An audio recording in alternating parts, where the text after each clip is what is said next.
ବାଲେଶ୍ୱର ଜିଲ୍ଲା ରେମୁଣା ବ୍ଲକ ବାଲଗୋପାଳପୁର ଶିଳ୍ପାଞ୍ଚଳ ସ୍ଥିତ ଇମାମୀନଗର ଜଗନ୍ନାଥ ମନ୍ଦିରରେ ପବିତ୍ର ରଥଯାତ୍ରା ଉତ୍ସବ, ନବଯୌବନ ଦର୍ଶନ, ନେତ୍ର ଉତ୍ସବ, ଉଭାଯାତ୍ରା ଓ ଘୋଷଯାତ୍ରା ପାଇଁ ଲକ୍ଷାଧିକ ଭକ୍ତମାନଙ୍କର ସମାବେଶରେ ମହାପ୍ରଭୁ ଶ୍ରୀ ଜଗନ୍ନାଥ, ଶ୍ରୀ ବଳଭଦ୍ର ଓ ଭଉଣୀ ସୁଭଦ୍ରାଙ୍କ ସହ ସୁଦର୍ଶନ ରଥାରୂଢ଼ ହୋଇ ଗୁଣ୍ଡିଚା ମନ୍ଦିରକୁ ବିଜେ କରିଛନ୍ତି। ଘଣ୍ଟ ଘଣ୍ଟା କାହାଳି ମୃଦଙ୍ଗର ତାଳେ ତାଳେ ଶଙ୍ଖଧ୍ୱନିରେ ମାଙ୍ଗଳିକ ପରିବେଶରେ ଭକ୍ତମାନଙ୍କର ଜୟ ଜଗନ୍ନାଥ ଧ୍ୱନିରେ ପ୍ରକମ୍ପିତ ହୋଇଉଠିଥିଲା ଇମାମୀନଗର ବଡ଼ଦାଣ୍ଡ। ତିନି ଠାକୁରଙ୍କର ପହଣ୍ଡି ବିଜେ ଓ ରଥାରୂଢ଼ ଶ୍ରୀଜୀଉମାନଙ୍କର ଟିକିଏ ଦର୍ଶନ ପାଇଁ ଘଣ୍ଟା ଘଣ୍ଟା ଧରି ଭକ୍ତଗଣ ଚାହିଁ ରହିଥିଲେ। ସତେ ଯେପରି ମୁହୂର୍ତ୍ତକ ପାଇଁ ଚତୁର୍ଦ୍ଧାମୂର୍ତ୍ତିଙ୍କୁ ଦିବ୍ୟ ଦର୍ଶନରେ ସେମାନଙ୍କର ଜନ୍ମ ଜନ୍ମାନ୍ତର ଧରି ରହିଥିବା ଆଶା ଆକାଂକ୍ଷା ପୂର୍ଣ୍ଣ ହୋଇଯାଉଥିଲା। ରଥ, ଚକ, ପଥ ଓ ଭକ୍ତ ସବୁ ଏକାକାର ହୋଇଯାଇଥିଲା ଇମାମୀନଗରର ପବିତ୍ର ଘୋଷଯାତ୍ରାରେ। ଶ୍ରୀ ଶ୍ରୀ ଜଗନ୍ନାଥ ମନ୍ଦିରର ପ୍ରଶାସନର ପୂର୍ବ ନିର୍ଦ୍ଧାରିତ କାର୍ଯ୍ୟସୂଚୀ ଅନୁଯାୟୀ ମନ୍ଦିରର ମୁଖ୍ୟ ପୂଜକ ଶ୍ରୀ ପ୍ରଦୀପ୍ତ କୁମାର ମିଶ୍ର ରଥ ପ୍ରତିଷ୍ଠା, ଶ୍ରୀଜୀଉଙ୍କର ନବଯୌବନ ବେଶ, ନେତ୍ର ଉତ୍ସବ, ଉଭାଯାତ୍ରା ସାଙ୍ଗକୁ ଆଜ୍ଞାମାଳ ଅର୍ପଣ ପରେ ମଙ୍ଗଳାର୍ପଣ, ଧାଡ଼ି ପହଣ୍ଡି, ଟାଇଆ ଲାଗି ପ୍ରଭୃତି ରୀତିନୀତି ପୂଜାର୍ଚ୍ଚନା ନିଷ୍ଠାର ସହିତ ଆରମ୍ଭ କରିଥିଲେ। ଦିନ 10:30 ସମୟରେ ପହଣ୍ଡି ବିଜେ କାର୍ଯ୍ୟକ୍ରମ ଅନୁଷ୍ଠିତ ହୋଇ ଦିନ 2:40 ସମୟରେ ଇମାମି ଗ୍ରୁପର ଯୁଗ୍ମ ଅଧ୍ୟକ୍ଷ ଶ୍ରୀ ରାଧେଶ୍ୟାମ ଗୋୟକାଙ୍କ ଦ୍ୱାରା ଛେରା ପହଁରା ସମାପନ ହୋଇଥିଲା।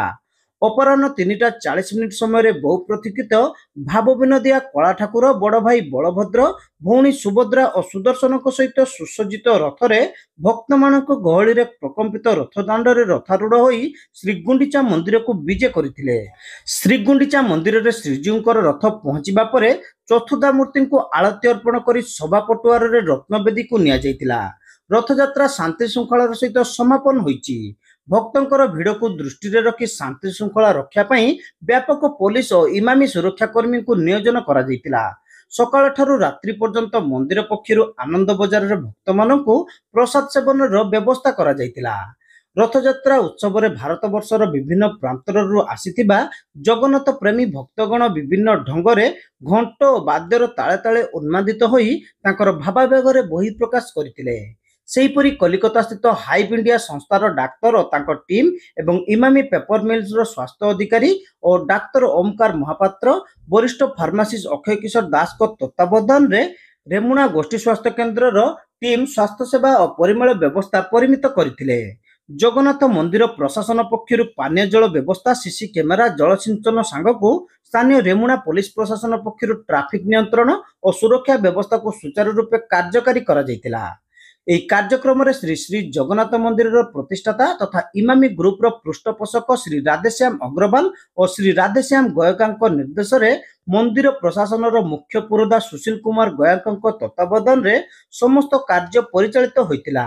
ଏହି କାର୍ଯ୍ୟକ୍ରମରେ ଇମାମି ଗ୍ରୁପର ସ୍ଥାୟୀ ନିର୍ଦ୍ଦେଶକ ତଥା ମୁଖ୍ୟ କାର୍ଯ୍ୟନିର୍ବାହୀ ଅଧିକାରୀ ବିବେକ ଚାୱଲା ଓ ସ୍ଥାନୀୟ ମନ୍ଦିର ପ୍ରଶାସନିକ ଅଧିକାରୀ ନିଷ୍ପଳ ରଞ୍ଜନ ଦାସ ସାମନ୍ତରାୟ, ପ୍ରବନ୍ଧକ ବିନୋଦ କୁମାର ଜେନା, ସ୍ଥାନୀୟ କାଗଜ କଳର ସଭାପତି ଆଶିଷ ଅବିନାଶ ଗୁପ୍ତା, ଉପସଭାପତି ଚନ୍ଦ୍ରସ କୁମାର ଗୁପ୍ତା, ଉପସଭାପତି ରାଜେଶ କୁମାର ମିତ୍ତଲ, ମୁଖ୍ୟ ସଞ୍ଚାଳକ ଡକ୍ଟର ୟୁସୁଫ ଅଲି ସାଲାଙ୍କି, ଡିଜିଏମ୍ ଦେବବ୍ରତ ହତା, ଡିଜିଏମ୍ ରମେଶ ଚନ୍ଦ୍ର ଖୁଟିଆ, ଏଜିଏମ୍ ଓମ୍ ପ୍ରକାଶ ଶର୍ମା, ମନ୍ଦିରର ମୁଖ୍ୟ ପୂଜକ ପ୍ରଦୀପ୍ତ କୁମାର ମିଶ୍ର ପ୍ରମୁଖଙ୍କ ସମେତ ବରିଷ୍ଠ ଅଧିକାରୀ, ସ୍ଥାନୀୟ ବୁଦ୍ଧିଜୀବୀଙ୍କ ଦ୍ୱାରା କାର୍ଯ୍ୟ ସମ୍ପନ୍ନ ହୋଇଥିବା ମନ୍ଦିର ପ୍ରଶାସନ ପକ୍ଷରୁ ମନୋଜ କୁମାର ପାଢ଼ୀ ସୂଚନା ଦେଇଛନ୍ତି।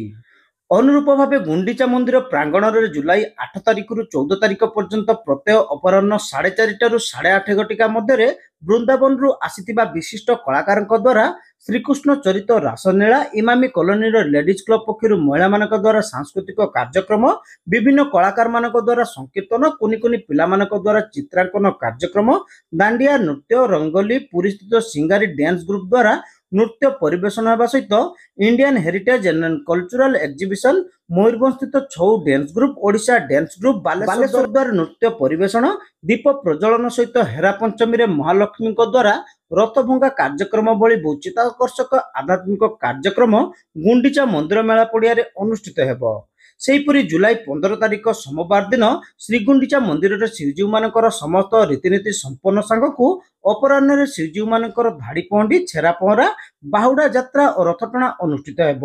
ରାତି 8 ଘଟିକାରେ ରଥମାନଙ୍କର ସିଂହଦ୍ୱାର ବିଜେ ଓ ଅଧରପଣା ନୀତି ସମ୍ପନ୍ନ ହେବା ପରେ ରାତି 9:30 ଧାଡ଼ି ପହଣ୍ଡିରେ ଶ୍ରୀଜୀଉମାନଙ୍କର ରତ୍ନସିଂହାସନକୁ ବିଜେ କରାଯିବ। ସେହିପରି ଜୁଲାଇ 16 ତାରିଖ ମଙ୍ଗଳବାର ଦିନ ସମସ୍ତ ରୀତିନୀତି ସମ୍ପନ୍ନ ହେଲା ପରେ ସକାଳ 8 ଘଟିକାରେ ସୁନାବେଶରେ ମହାପ୍ରଭୁ ଭକ୍ତ ଓ ଶ୍ରଦ୍ଧାଳୁଙ୍କୁ ଦର୍ଶନ ଦେବେ ବୋଲି ଜଣାପଡ଼ିଛି।